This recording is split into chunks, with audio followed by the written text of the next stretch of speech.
Brazilians like to say São Paulo is the city that never stops.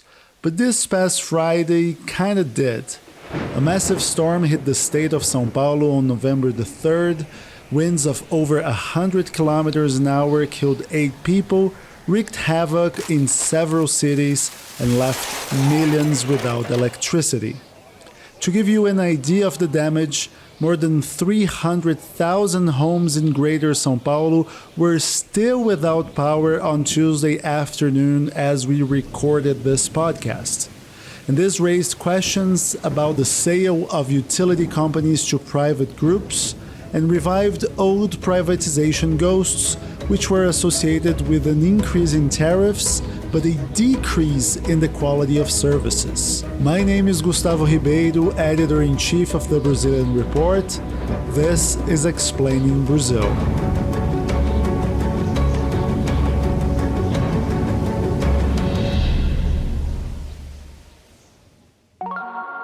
If you like Explaining Brazil, you should subscribe to the Brazilian Report, the journalistic engine behind this podcast.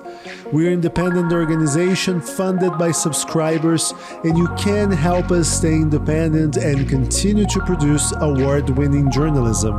And if you are already a subscriber, you can go the extra mile and join our Buy Me a Coffee fan page. In return, you get exclusive perks like special newsletters, behind-the-scenes content, as well as a shout-out here on our podcast.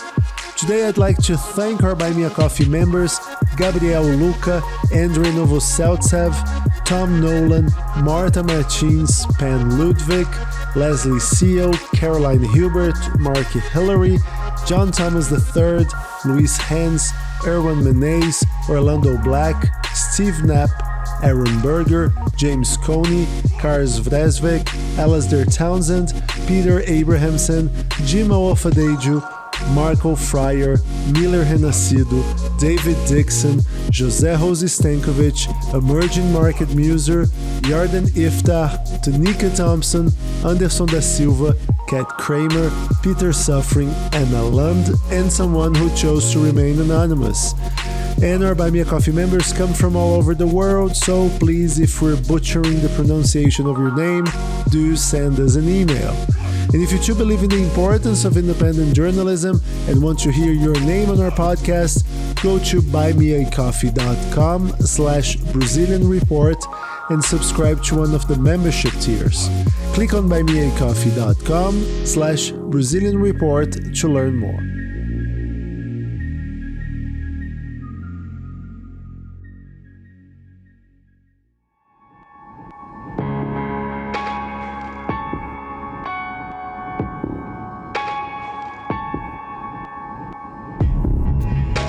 This week I'm joined by Ewan Marshall, Deputy Editor of the Brazilian Report. How are you, Ewan? Hi, Gustavo. All good? So, Ewan, as our listeners know, we're based in São Paulo and we were off work on Friday due to a national holiday. And I remember I'd gone to buy a pair of running shoes just before the rain hit. And when I left the subway near the mall, it was really cloudy but still dry. But before I got to the shoe store, the mall had a power cut. We were in the dark for a few seconds until the generators kicked in, but stores still had no electricity, you couldn't pay for anything, and they were unable to check their stock rooms, which were pitch black. Now fast forward to thousands of people at the doors of the mall, trying to get a Uber home, and by the time I got into a cab, I saw 4 motorbikes being dragged by the wind, and that's when I kind of realized that this storm was a big deal, not just a regular strong rainfall. When I got home, my entire neighborhood was without electricity. What about you? Where were you on Friday, and how did the storm and the power cuts affect you? Well, yeah, luckily I was at home, but I very nearly lost all of the plant pots on my balcony because really it was really quite impressive. When you looked out on one side, the skies were, clear and blue, but on the other side, they were absolutely pitch black. It looked like something out of a kind of disaster apocalypse film. We had no problems with power cuts where I live, but in a lot of the adjacent neighbourhoods, there were massive problems. I remember on Sunday night, late on Sunday night, just as I was going to sleep, I was woken up by a bunch of applause and shouting and car horns going off and fireworks. I thought that had been a kind of a football result that I'd missed, but actually it was just people from adjacent neighbourhoods celebrating that their electricity had come back on after more than 2 days. Jesus. And I mean, it feels like every time we see a big storm in Brazil, we see thousands, this time millions of people being left without electricity. What's going on there? Well, if our listeners live in Brazil or they've visited before, I'm sure they probably noticed those kind of huge amount of visible cables that there are above the streets around cities and smaller towns, often in less than great condition. Many of them are power cables because much of the country's network is above ground. So whenever trees fall after a storm, there's a big risk that they'll fall onto power cables, knocking out the electricity in the surrounding area. And on Friday, São Paulo city officials received over 1,000 reports of fallen trees. And between 1.5 and 2.1 million people in Greater São Paulo were left without electricity. Some of them for a couple of hours. Like me? Yeah, and some are still without electricity now. We're recording this podcast on Tuesday afternoon. There are still about 300,000 homes in the region without power. And immediately after this massive blackout, we heard calls for officials to move the city's power cable network underground. Which so many developed countries already do. Yeah, and Brazil does have some underground electrical networks, but only in specific locations, like historic centres. And there are no cities where, most of the cables are underground. But doing so, making that transition would require a lot of investment from companies because the cost of putting electricity cable networks underground is 8 times higher than doing it above ground, say the distributors. And of course, that would have an effect on electricity bills. So it's ideas like these that elected officials always try to kick down the road because no one likes to see their power bills go up. And I mean, I imagine that is especially the case now because we are in this final 12 months, especially since we're having municipal elections in 2024, right? Exactly. But not everyone believes the only solution is to bury the cables, right? No, São Paulo state governor, Tarcísio de Freitas, he said the problem was the, quote, tree issue. He said that the city should be managing its trees better, trimming branches and making sure that those that have rotten roots are removed before they risk falling onto power cables. And then there is Enel, the Italian multinational company that acquired São Paulo's now defunct state-owned power company Eletropaulo in 2018. And, Enel representatives, they're not at all shouldering any blame. They say that the company does not owe consumers an apology because Friday's storm was, quote, exceptional. And Nicola Coutinho, who is Enel's president in Brazil, he even said that when a hurricane hits Texas, the fault is not of the power company, but of the hurricane itself.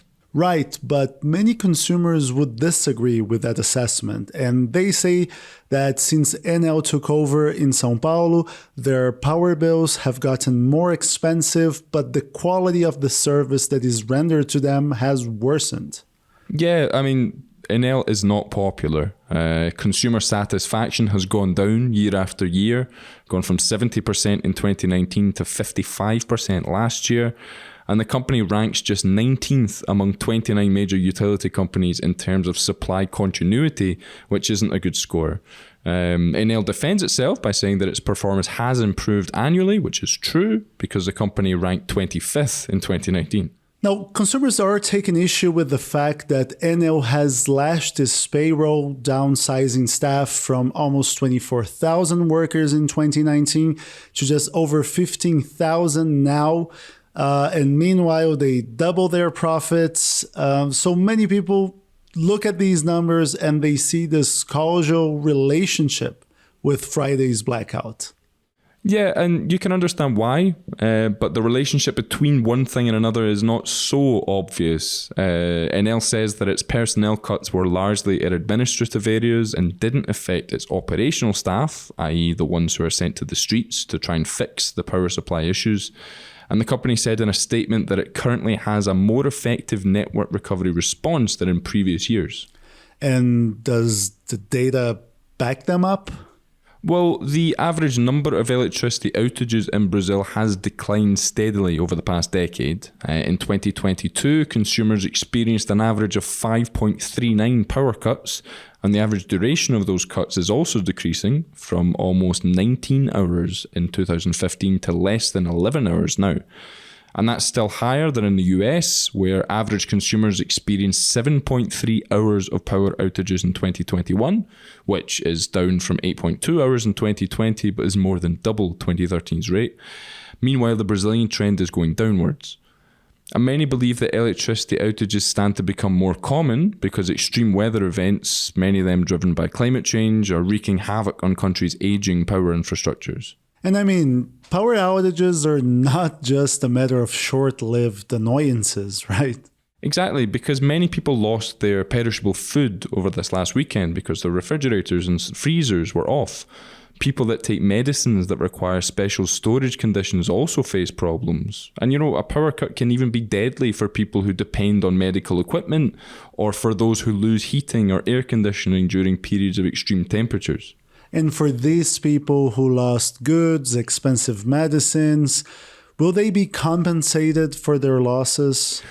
Well, Brazil's Justice Ministry said on Monday that its Consumer Protection Agency will notify Enel about the extended power cut, and the Justice Ministry has required Enel to provide information about customer service channels, how it is reinstating supply to consumers, and its plans for compensating them.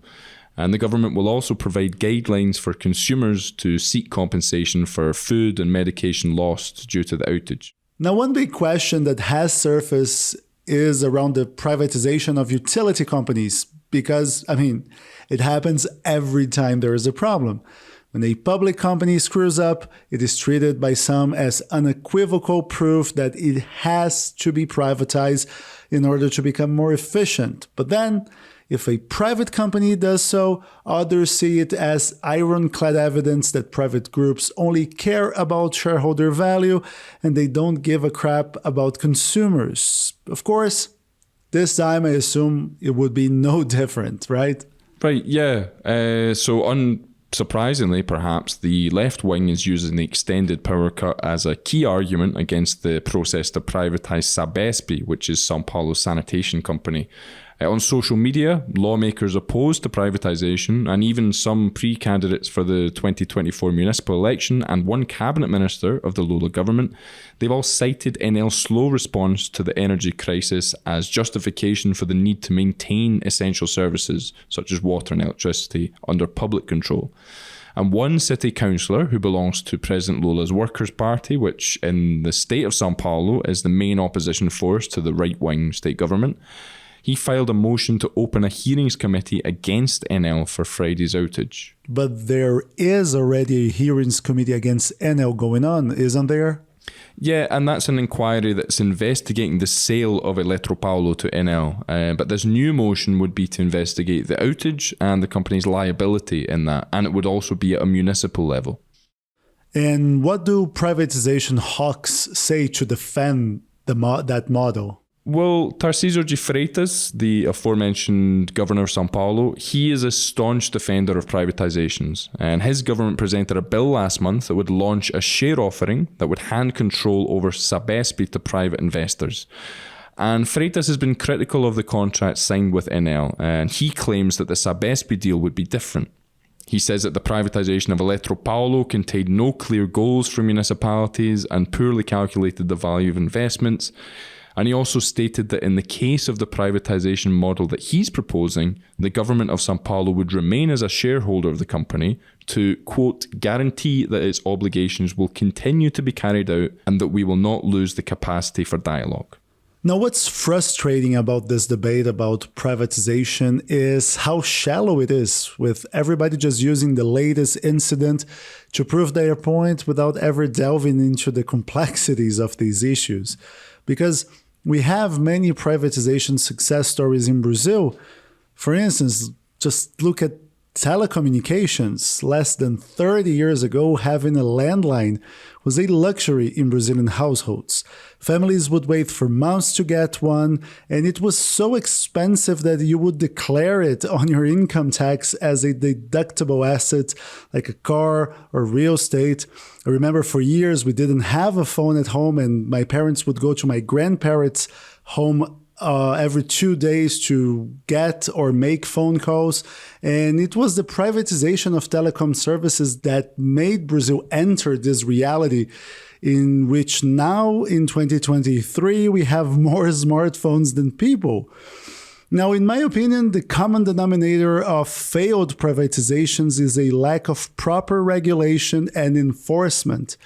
Not necessarily that private companies are bad at providing services, but the fact that watchdogs are not scrutinizing them as much as they should and putting them back into how they should be acting. It's a fair point because, I mean, at the end of the day, wherever you fall on the ideological or moral question of privatization or nationalization, we all just want services that work and that benefit the population as a whole. Private capital is prone to ignoring social welfare and the hunt for profit, but that's where oversight has to come in to keep these providers in line. And I totally agree with you. Now, anything else you would like to end even before we wrap this episode? Well, I think one big takeaway from Friday's storm is that Brazil's most populous and most developed urban centre, São Paulo, is not prepared to deal with extreme climate events. Which is kind of terrifying considering that extreme events are becoming increasingly common, right? Yeah, because extreme rainfall has become more common in lots of parts of Brazil, not just in São Paulo. And the number of days with more than 80 millimetres of rain doubled between 2011 and 2020, and that's according to a recent report from the National Institute of Meteorology. So we have to brace ourselves for the possibility of more frequent and longer lasting power cuts, I'd say. Thank you, Ewan. Thanks, Gustavo. Ewan Marshall is a deputy editor at the Brazilian Report. If you like Explaining Brazil, please give us a 5-star rating wherever you get your podcasts. It takes only a second and it will help us reach a wider audience. Or better yet, subscribe to the Brazilian Report, the journalistic engine behind this podcast. We have a subscription-based business model, and your memberships fuel our journalism and keep us going and growing. Thanks to our subscribers, we have been able to cover Brazil and Latin America extensively, and our work has won and been shortlisted for several international journalism awards. More recently, our newsletters won the Best Newsletter Prize in the Americas from the World Association of Newspapers and News Publishers for a small or local newsroom, and we are also pleased to announce that we are among the 16 finalists for the 5th annual Prêmio Mosca Journalism Prize, awarded by the prestigious Brazilian news agency Livre.shor. We'll be represented by our December 2022 expose on the renting of children by poor Brazilian panhandlers, and the results will be announced in mid-November. In order to keep doing that work, we need your support. Go to Brazilian.report/subscribe. I'm Gustavo Ribeiro. Thanks for listening. Explaining Brazil will be back next week.